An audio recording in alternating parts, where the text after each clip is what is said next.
តម្រុយឆ្នោតយួនថ្ងៃនេះផងដែរក៏បានពំនាំយកនៅតម្រុយឆ្នោតថ្មីទៀតហើយដើម្បីយកមកធ្វើការចែកលេខជូនទៅកាន់ពុកម៉ែបងប្អូន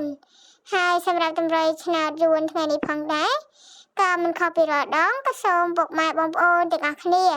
ដែលតែងតែនិយមទស្សនាសូមកុំភ្លេចជួយចុច like ម្នាក់មួយផងហើយនិង subscribe ដើម្បីទទួលបាននូវរាល់តម្រុយឆ្នោតអាវងចែកនៅលេខច្បាស់ហើយចែកលេខជូនទៅកាន់ពុកម៉ែបងប្អូនក៏សិតសឹងតែជាតម្រុយឆ្នោតពិសេសផងដែរអាវងចែកលេខឆ្នោ